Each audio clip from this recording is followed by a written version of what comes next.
You're listening to Modern Intimacy, a show about mental health, sex, relationships, and the private things we need to talk about more publicly. I'm your host, Dr. Kate Balestrieri. As a licensed psychologist, certified sex therapist, certified sex addiction therapist, and PACT trained couples therapist, I help people live more fulfilled lives by shattering stigma, erasing shame, and building connections. It's no secret that we live in a society that compartmentalizes mental health and sex from our everyday lives. On this show, we're going to change that, and we'll do it by getting curious together. In this podcast, I'll invite you to join me as I investigate the relationship between sex, mental health, relationships, and modern society. In each episode, it's my goal to provide safe, smart, dimensional, and practical answers to those complex questions you've been wondering about. Head on over to modernintimacy.com/podcast for show notes and resources, or to submit a question or topic you'd like me to explore in future episodes, as well as to find all the links to follow us on your favorite podcast apps so you don't miss an episode. Don't forget to follow me on TikTok and Instagram at Dr. Kate Balestrieri for daily tips on how to improve your mental health, sex, and relationships. Everyone has questions. You are not alone. On this show, I make information accessible because everyone deserves to have more integrated, healthy, and sexually satisfying relationships. Thanks for joining me. Let's get started. Adam, thanks so much for joining me today. I've been so excited to speak with you about this really important and seemingly still really polarizing topic about misogynistic beliefs and how to help men challenge them. It's my pleasure to be here. Thanks for having me. How did you get into this topic? Oh, wow. How much time are we going to have here? That's quite a story. I fell into it. It wasn't this. I mean, I don't have any background in it or anything like that. I just, when I got divorced in 2009, I was not somebody that I liked. I had an affair, and realized that if I was willing to have an affair, that did not make me a very good person. I couldn't stay married, and I didn't want to be that person anymore. So I started trying to work on myself, and that has been a process over the last 12 years that has had its ups and downs. And now I am in a place where I'm still learning and growing and making mistakes, but I'm still trying to be as vocal an ally as possible. Well, that's amazing. And I really appreciate what you said. There are ups and downs in challenging sort of the ways that we have sort of grown into ourselves automatically. And then when we look around and realize that some of those automatic ways of behaving and thinking and reacting just don't serve us or don't serve our long-term goals, it's hard sometimes to break away from those ideologies and make changes. It can be. It's much easier just to get defensive and just to like root yourself to the spot and say, "Oh no, everybody else is wrong." Right. But if you are in the mindset of I want to be a better person, I want to grow, then it's not as difficult as it seems. But Yeah. you have to reach that mindset on your own. Yeah, what are some of the ways that it started to become clear to you that part of what wasn't working for you was undertones of misogyny?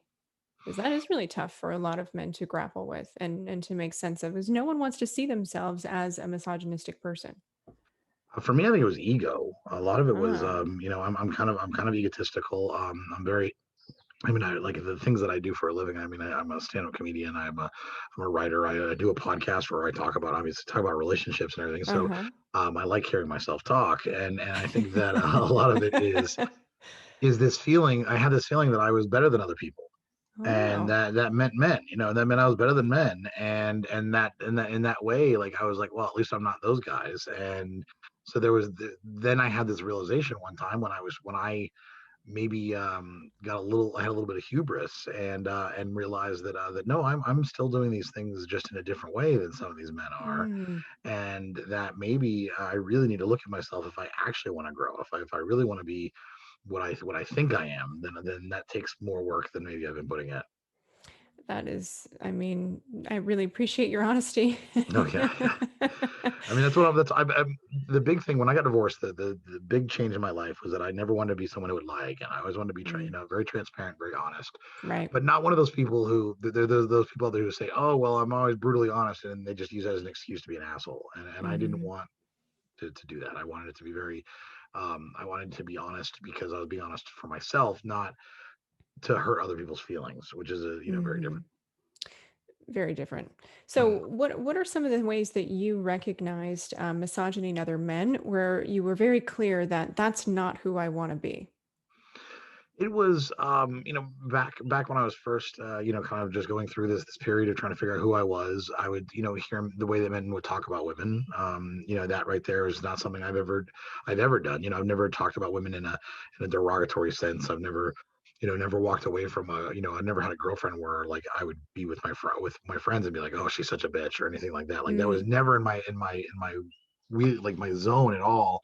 I think I always had mostly female friends, so I was listening to women tell me about what they were seeing and what they were complaining about and their issues, and so then and then the few male friends I would have, I would kind of see when those things popped up that I did not relate to that.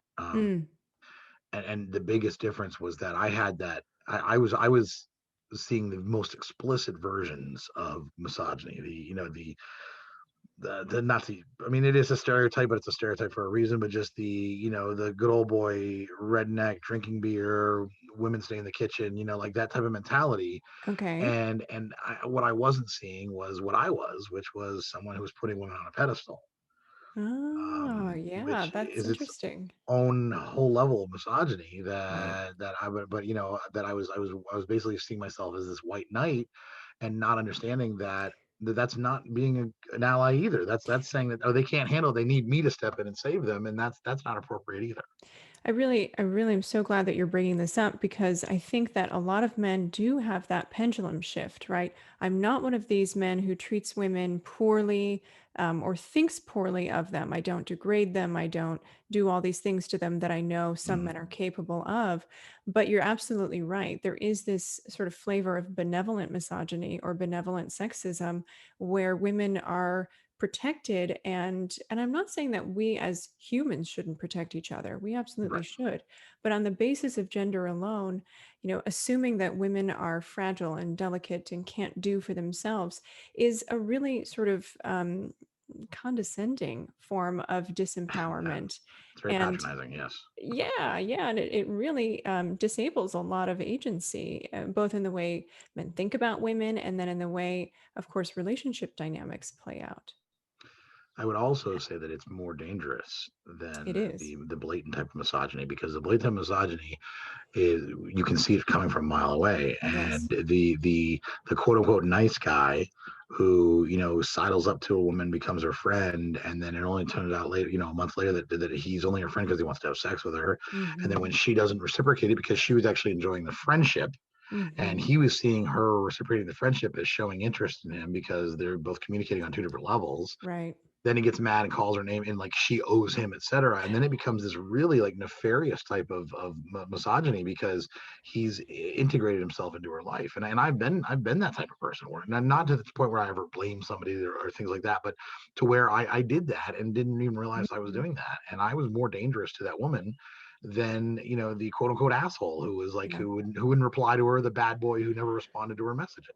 Right, right. You were friendly fire, Yeah. right? She thought she could trust you. She thought you were somebody who had different intentions. But what I'm hearing you say is that really there was a part of you that did want something else with her. And there was this guise of kind of being the nice guy or being the protector or the knight in shining armor that unconsciously or consciously led you down a path of if I do these things, maybe I'll get what I want. Yes, yes, Yeah. absolutely.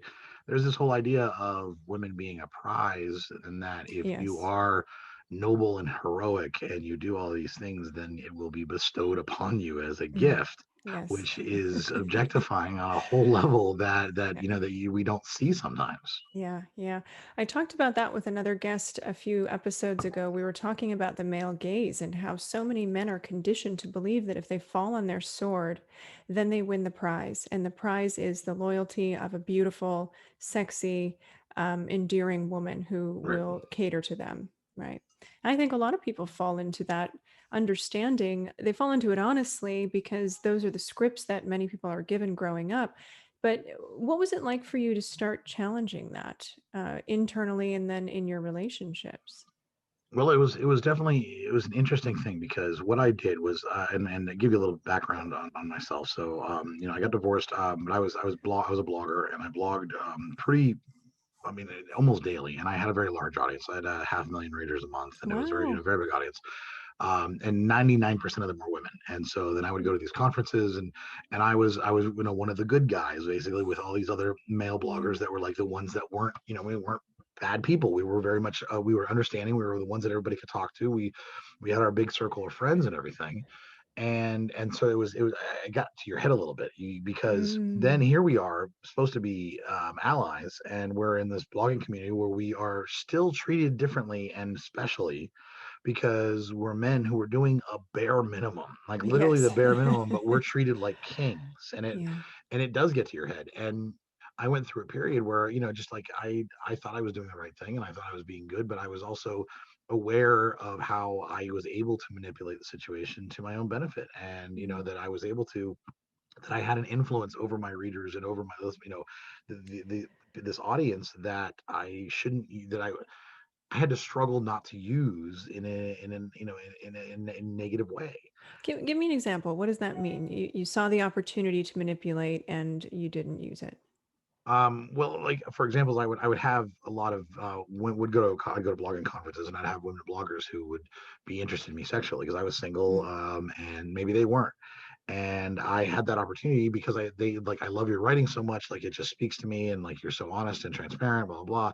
And I would and the I mean I would take advantage of that sometimes. If they're like, hey, let's go mhm. back to the room, I would, because why wouldn't I? Like in this my mindset, I was being honest and transparent, but looking back at it, I had an undue influence. And this sounds so like I don't know, terrible, but I had a level of celebrity in this Yeah. small audience that I was manipulating for my own benefit.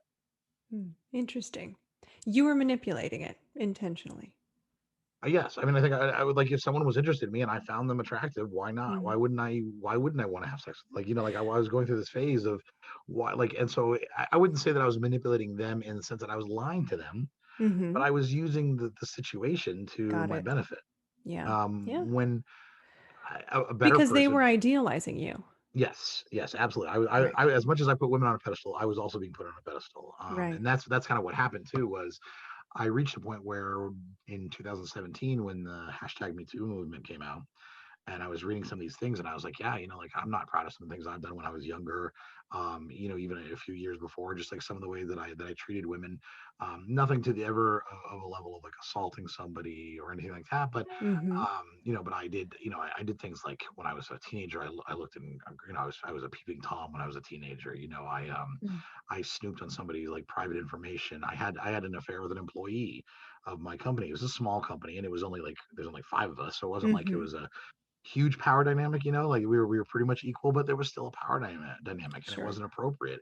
So I wrote a very, very bare, raw blog post about the Me Too movement, and how that if we all look in our closet, there are skeletons that every man's going to Yes. have, things that they have done that they regret, even if they don't realize it now until they Mhm. look back.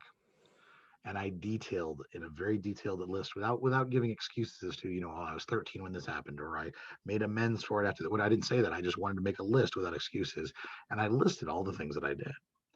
And I called the post "The Tales from a Sexual Predator" because Mm. because that was clickbait, and I was being very clickbaity in that title. But and in retrospect, I would still post the post, but I probably would have changed the title because the title was a little too maybe I don't know. People didn't read it then; they just read the title, and that's all they read. Okay.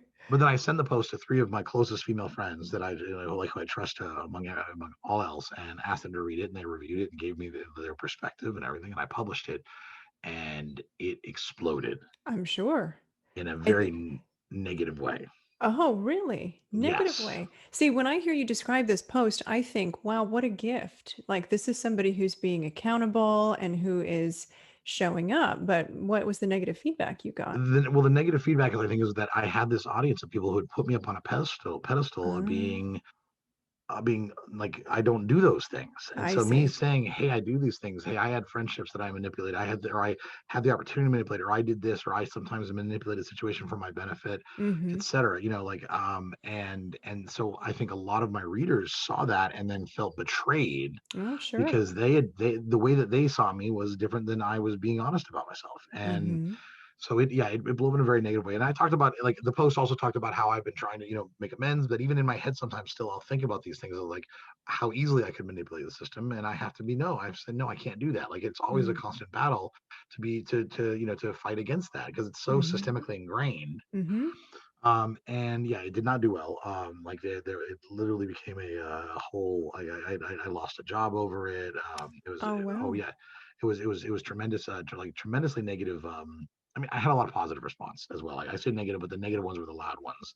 Mm-hmm. The quiet ones were the people who messaged me and said, "Hey, are you okay? Can I talk to you? Like, if you need anything, I'm here. I'm supporting you. Blah blah. Etc." But, like, any woman who tried to support me publicly got, like, torn apart by the mob, who were all like, "Oh, you obviously you're just you're a pick me girl, or Sure, you're sure. obviously been blinded by him, etc." So it became a very divisive thing for our blogging community, Mm. and I lost a lot of people that I thought were friends. And then Wow. it took me some time, and I realized that a lot of what they were like, some people would comment and say, "Well, I always felt this way about you, and I always felt this way about you." And some of the things that they said made me realize that maybe I still wasn't, maybe that blog post was, maybe it was brave in some way, but in the same way, it was also me. I mean, I was patting myself on the back, and I Mm. wasn't trying to, but it did come across Yeah. like that way.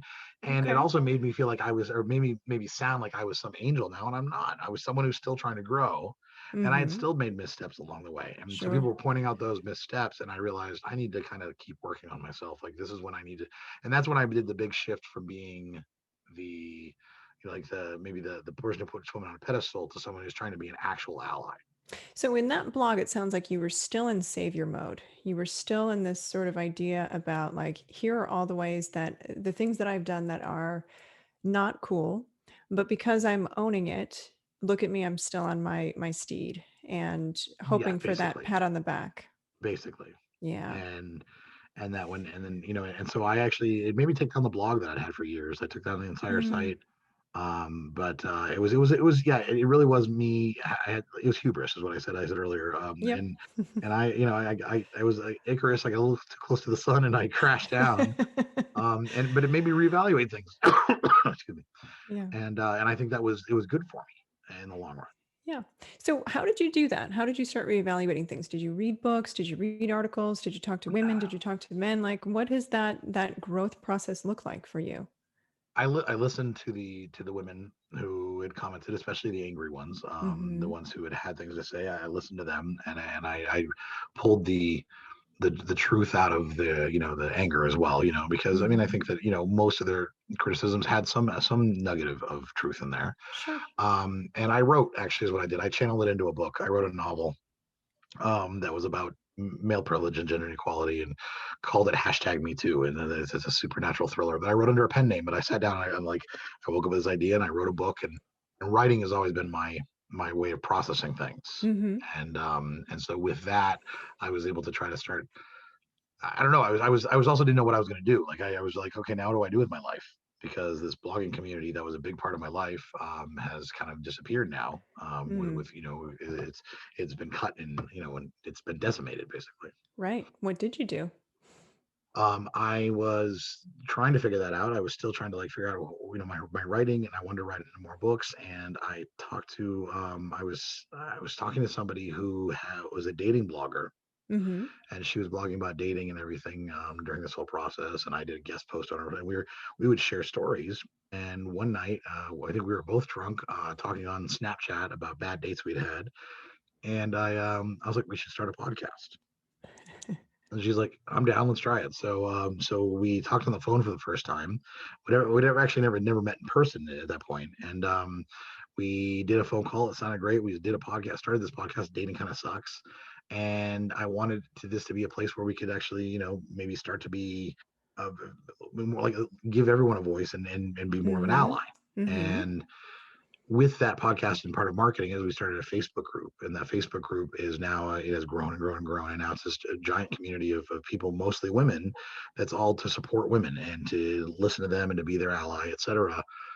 For me and for women, it's there just to support each other, and Mm-hmm. so we created that, and so it's all been about listening to them and continuing to, when I come to a situation where I think, do I have to say something, or maybe I should just amplify someone else's voice instead? And so it's grown. And then I got on TikTok, and TikTok's kind of become this whole other thing now where it's fed back into the podcast, but it's also the same type of environment where people tag me now whenever they see people being Yeah. misogynist, and they're like, "What is your response to this?" I've And seen a lot of those posts yeah, that you've made, and that's what compelled me to invite you on the show because you do not hold back. I mean, no, I you, don't. and it's beautiful. I wonder what kind of feedback you get from some of the original content creators when you basically rip apart everything that you see in their videos. Most of them are not willing to learn, anyways. I've found that the Okay, majority of them will just block me. They don't want to interesting. debate me. And then the funny Yeah. thing is I'll see them before they block me. I'll see them in women's threads, Mm, women who stitch them and are just arguing with them. They will argue ad infinitum with them. of They will course. not give up. But they come to mind, they say one thing, I reply back to them, and they block me. And they're Mm. not willing to ever engage with other men in these topics. And which just speaks to their whole issue in the first place, I think. Well, what does it say about their whole issue? I'm Well, I curious think your that take. they're fine with attacking women, and they can keep that up because they don't like they just they're afraid of addressing other men. They really are. It's a definitely a fear issue, I think. Yeah. Yeah, I think you're right. I think there's so many reasons that men do target women in this way. And a big part of that is this idea of performative masculinity. Are you familiar with that term? I am. Yeah. Yeah. So, for people who are not familiar with it, performative masculinity really means that over and over and over again, men have to prove that they are masculine enough. And they do that in a couple of different ways, right? Through sports and physical agility and strength, through being able to generate money and Mm, provide for themselves and for their families. And a big part is through sexual prowess, right? And so sex becomes less about pleasure and more about I'm sexual because I am man enough to be sexual. And right. that's a big part of what compels a lot of men to engage with women in the way that they do. And I've noticed even on some of the videos that I've made, so many men will comment in a competitive nature with each other in order to be seen as more sexually virile. And it's astounding to Yeah. me how oblivious they are, but I think it just speaks to how deeply entrenched this programming is. You are only as masculine as your last performative endeavor. And so when I hear you say that a lot of men aren't interested in talking with you and debating with you, it really feels like they might perceive you to be more alpha than they are and not like they're not going to come out on top. I think a lot of it confuses them because I'm also, I'm a 6 foot, 300 pound guy with a shaved head and a beard. I also Mhm. dye my beard. I'm pansexual, Mhm. but I'm not in any way what a lot of them consider to be the stereotypes of someone who might not be 100% straight would be. Oh, And I think that's a big part of it is that, they don't understand yeah. who I am. And so they can't argue with someone that they don't understand. And it's really, and I really think that the biggest problem with men today, and this would probably solve so many things, is men weren't so terrified of being called gay. Yeah, Like if men were able to accept the Kinsey scale and the idea that it is a sliding scale, that very few people are 100% straight or 100% gay, that everybody's somewhere in the middle. Like there's right. some inclinations, and if they were willing to understand that and not be so damn scared of anyone, like people making fun of the toxic masculine world, making fun of them Mhm. for different things, Mhm. they would be more willing to be sensitive and be emotional and communicate and everything. Yeah, I think you're absolutely right. I mean, homophobia compels so much of that behavior. And also, I think there's a lot of closely threaded tenets to sexism there because Mhm. if they acknowledge that there is an attractive man around them, whether or not they would want to be sexual with him, different story. But Right. even acknowledging attraction to men, which is part of that Kinsey scale, might make them seem more like women. Yeah. Right. Right, because there's so many different mental gymnastics there that happen and layers of sexism, homophobia, and Again, not being man enough by these very rigid and narrow definitions of masculinity. 100%.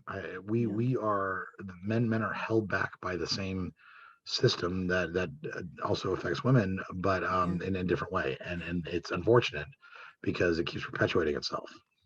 It does. How have you noticed your relationships changing since you've been doing this deeper work and sort of challenging the covert misogynistic behavior and beliefs that you maintained? Well, it's one of those things that I part of the dating podcast and part of post divorce was me also realizing working on myself as a single person and learning to kind of love who I am as a single person and not need a relationship. So I mean, I do Mhm. date, and I find that my dates generally go well. Um, I find that I've been on dates with women where they can't handle me, and what I mean by that is they're so used to like kind of like the alpha male and the man who's like beating the chest and stuff like that. Okay. They're not always used to somebody who's just like who doesn't do any of those things, and so and so a little bit they're just so used to society being a certain way, but so I find that I get along a lot with I get along a lot better with the younger women. I'm 44, Hmm. but I find that most women that I've come across, and this is obviously just my limited, my market, but when I was living in Florida, women in their 40s and higher tend to be more closed-minded about things. Mm, Like interesting. they find someone who's pansexual, they automatically assume that they're gay, Mm, things like that. Whereas I match with somebody who's 27 and has queer AF on her in her bio, hmm. and she loves the fact that I have a rainbow beard when I dye my beard all different colors all the time, and when we get along great because we can talk about all the same things, and Hmm. and she's all about smashing the patriarchy, and I am too, Hmm. and like I am too, and all of that, and so it feels like sometimes a lot of the women that are a little bit closer to my age are a little bit less inclined to want to rock the boat. They're just like Mm, they figured out how to manipulate the system for their own benefit, and so they're just going to try to stick with that. So interesting. it's been interesting. It doesn't also make it easier, but it's I just find it's a different group of people that I might otherwise have found. Do you have any regrets? Any No, regrets in, blowing up the blog the way you did and no. coming to terms with everything in the way you did? None whatsoever. I think, like I said, if I had gone back and do it again, I might change the title of the post just because the title was a little too reactionary. But no, I've kind of found that I'm a creative, and that's what I do. Like I write, I do photography, I do comedy, I create, I Hmm. create things, and I want to create things that make people think and grow. And I can't do that unless I'm also growing and thinking. Hmm. And every few years, I feel like I'm stagnant. I get stagnant, and I need something to blow up Hmm. to try to like what am I going to do now. This happened when I got divorced. I mean, I thought I was had all set. I had the house, the marriage, we are both lawyers. Like we had everything. We had Very. our lives set ahead. It would have been perfect if I could have just stayed quiet and complacent in that marriage. Like Right. I would have been flush right now. It would have been fine. Who knows. Yeah. And then blowing that up, and then trying to figure out life as a single person in my 30s. I'd never dated. My wife was the first person I had sex with, Okay. and it was terrible, unfortunately, and I didn't Oh, realize that till I had an affair. But like, and so then and then I went through that trampage where I was just, yeah. like that, and then I blew my life up again with that post, and then Hmm. actually in the last year I didn't blow it up, but where I used to live in Florida, my house got sold out from under me. It was where I Oh rented. no. Well, I mean, not sold out from under me, but I've rented there for 11 years, Sure. and it had become a refuge, like for people. Like I called my house, and then this might sound a little off, but I'll explain it. The Avitable Camp for Wayward Women, Okay. and I had 3 rooms in my Sounds house, and sounds like we're going back to your blog days. it does sound a little bit, but what it was I actually rented out rooms to people who needed places. Okay. I did social media for like one of the local strip clubs, and I had like a strippers who needed. They had a abusive boyfriend. They didn't own a bed or a couch or a chair, and they Sure. needed somewhere to go. So I had a room that they would come in. They could stay there for free for a month, and then if they wanted to stay, they could pay rent. So I ended up with renters.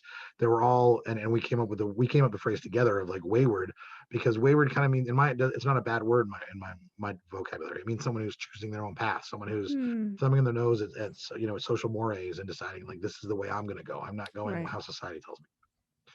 But it became this whole home and this family with dozens of people that have lived there over the years, Hmm. like this just like safe place that anybody knew they needed a couch, whatever. My door was never locked. Like my door was unlocked for 11 years. And in fact, when I had to find the key to bring it back to the landlord, I had to like search for a key because I had no idea where it was.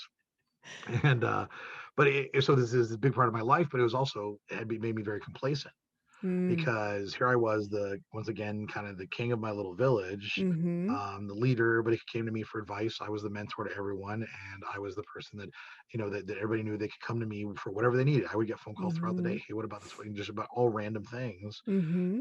And them selling it made me realize, all right, now here's my chance to try something new. So now I sold everything I owned, and whatever I could fit in my car is what I fit in my car. And I'm traveling around the country now and writing my next book That's and like amazing. pushing myself to try to like just try to grow by experiencing new things that I otherwise wouldn't Mm. have experienced. That's great. Can we talk about the bacon behind you? I'm so curious about this. And for those of you listening on audio, please go check out Adam's TikTok and the YouTube video of this interview so you can see him Yes, lying in a tub of bacon. yes. It was I do photography is one of the things I like doing, and I wanted a bathtub for outside backdoor or backyard photo shoots. Not Mm-hmm. backdoor photo shoots, backyard photo shoots. That was a misspeak there. A little different. That's a little different. For backyard photo shoots, and so I was looking around. I found a cool bathtub that I bought, put in my backyard. But before I had any of my models come over and do shoots with it, I wanted to try something different, and I wanted something nobody else has done. So I went and I bought went to like a restaurant supply store and bought like 1,000 pieces of pre-cooked bacon, and I sketched out all the shots, and then I stripped down and got in the tub, and my friend Lisa came in and she covered me in the bacon, and then she was like up on the ladder taking pictures and then showing them to me, and then like taking more pictures, and we did like just a whole photo shoot, and it was great. It's fantastic. So then I had some of them printed, Okay. and that's it. So that's where this is I have this bacon photo. But what happened too is I had a whole wall of my old TikToks of my house that was all my canvases of my photos because I actually Oh, I like the tactile feel. I like having yeah. them printed. Yeah. So I printed out my favorite shots, and one of them was the bacon one that was behind me. And so people kept asking, "Oh, what are you laying in? Is that beans? Is it blah blah?" And it became this thing that every video I did, I would have 3 or 4 questions minimum people asking. So then I started ending my videos by pointing at it and being, "And this is bacon," just because to try to cut that off. And when I decided to go on the road, I was like, I have to bring the bacon photo with me. Like I can't. Yeah. That's one thing. Everything else went in storage, but I'm like, that one's coming with me wherever I am. It's going to be behind me, just because it's like a theme now. That's amazing. Awesome. Well, thank you so much, Adam. This was really such a soulful conversation, and I appreciate you, sharing everything that you've shared about your experience. If people want to get a hold of you to work with you or learn more about your perspective or what you're doing, where can they reach you? The best way to reach me is, I mean, on any social media network, even Facebook, where it's Avitable, which is my username everywhere except TikTok. But it's Avitable, very simple, Avitable, and that's everywhere. That's Instagram, Facebook, Twitter, TikTok, and YouTube as well. And then TikTok is Adam Avitable, and you can reach me anywhere there. And of course, Avitable.com has links to all those as well. Okay, wonderful. Well, thanks so much. Thank you, Kate. Thank you for listening to this episode of Modern Intimacy. Follow our show on your favorite podcast app by going to modernintimacy.com/podcast. And while you're there, don't forget to enter in a question or a topic idea for future episodes. That's modernintimacy.com/podcast. This show is for educational and entertainment purposes only and is not a substitute for therapy or psychiatric care. Listening to this show or submitting questions or topic ideas does not constitute a therapeutic or professional relationship with Dr. Kate Balestrieri or any providers that work at Modern Intimacy. If you're having a medical or psychiatric emergency, please call 911 or go to your nearest emergency room. All opinions expressed by guests on this show are those of the guests only and are not necessarily indicative of those opinions held by Dr. Kate Balestrieri or staff at Modern Intimacy. Thank you for listening to today's show. For more episode information and helpful tips, visit modernintimacy.com or follow us on Instagram at @themodernintimacy or follow Dr. Kate on Instagram and TikTok at Dr. Kate Balestrieri. See you next week.